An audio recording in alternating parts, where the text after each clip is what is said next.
మంత్రులకు పల్లా రాజేశ్వర్ రెడ్డి, తాటికొండ రాజయ్యకు ఎమ్మెల్యే కడియం శ్రీహరి సవాల్ చేశారు. తనపై చేసిన ఆరోపణలను రుజువు చేస్తే ఎమ్మెల్యే పదవికి రాజీనామా చేస్తానన్నారు. స్టేషన్ ఘన్పూర్ లో ఉప ఎన్నిక వచ్చినా తాను సిద్ధమంటోన్న కడియం శ్రీహరితో మా ప్రతినిధి నవీన్ ఫేస్ టు ఫేస్.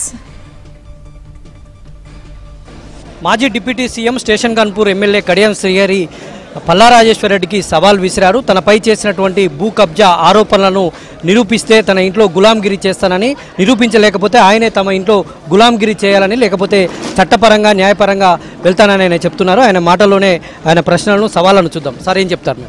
మీకు ఈ పైన వచ్చినటువంటి ఆరోపణలు ఏంటి, మీరు వాళ్ళకి చేసినటువంటి సవాల్? దేవునూరు అటవీ భూములకు సంబంధించి గత 3 రోజులుగా నమస్తే తెలంగాణలో, టీ న్యూస్లో, బీఆర్ఎస్ సోషల్ మీడియాలో, అదేవిధంగా ఎమ్మెల్యే పల్లా రాజేశ్వర్ రెడ్డి గారి ప్రకటన కావచ్చు, డాక్టర్ రాజయ్య గారి ప్రకటన కావచ్చు, ఇవన్నీ కూడా అవాస్తవాలతో కూడుకున్నాయి, సత్యదూరమైనవి. వీటిని నేను తీవ్రంగా ఖండిస్తున్నా. ఏమాత్రము కూడా వాస్తవం లేని విషయాలను గోబల్స్ ప్రచారం చేస్తున్నారు. నా వ్యక్తిగత ప్రతిష్టను, నా ఇమేజ్ను దెబ్బతీసే ప్రయత్నం చేస్తున్నారు.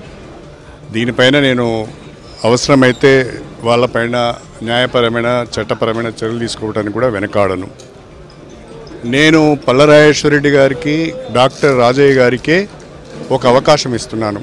మీరు నా పైన ఆరోపణ చేశారు. మీరు దేవునూరు గుట్టలకు వెళ్ళండి, అటవీ భూములను చూడండి, ఫారెస్ట్ వాళ్ళతో మాట్లాడండి, రెవెన్యూ వాళ్ళతో మాట్లాడండి, రైతులతో మాట్లాడండి. ఎక్కడన్నా కడియం శ్రీహరి ఒక గుంట అటవీ భూమిని ఆక్రమించుకున్నట్టుగా మీ విచారణలో తేలితే నేను ఎమ్మెల్యే పదవికి రాజీనామా చేసి మీ ఇంట్లో గులాములుగా పనిచేస్తాను.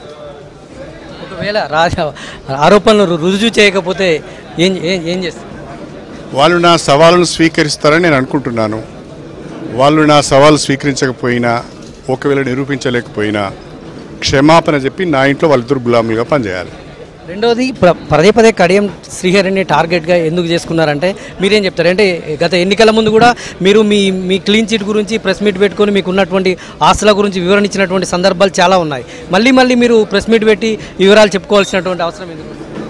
కడియం శ్రీహరి ఒక పొలిటికల్గా చాలా పేరున్న లీడరు, సీనియర్ లీడర్ను టార్గెట్ చేస్తే మేము కూడా సీనియర్ లీడర్ అవుతామని కొంతమందికి ఒక అలవాటు ఉంటుంది. వాళ్ళ జీవితంలో కూడా నేను చేసినన్ని పదవులు చేయలేరు, నేను ఎన్నికైన సార్లు వాళ్ళు ఎన్నిక కాలేరు. 14 సంవత్సరాలు మంత్రిగా పనిచేసిన. ఇందులో నా మీద మాట్లాడేటోడు ఒక్కడన్నా ఆ అవకాశం ఉందా? మా అంటే 4-5 సంవత్సరాలు చేస్తారు కావచ్చు, కానీ 14 సంవత్సరాలు అయితే చేయలేరు కదా.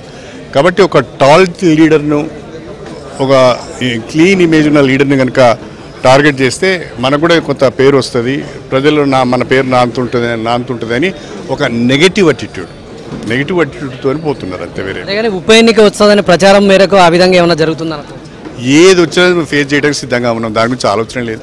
Thank you very much sir. ఇది కడియం శ్రీహరి గారి అభిప్రాయం. ఆయన పల్లా రాజేశ్వర్ రెడ్డికి మాజీ ఎమ్మెల్యే తాటికొండ రాజయ్యకి అయితే సవాల్ విసిరారు.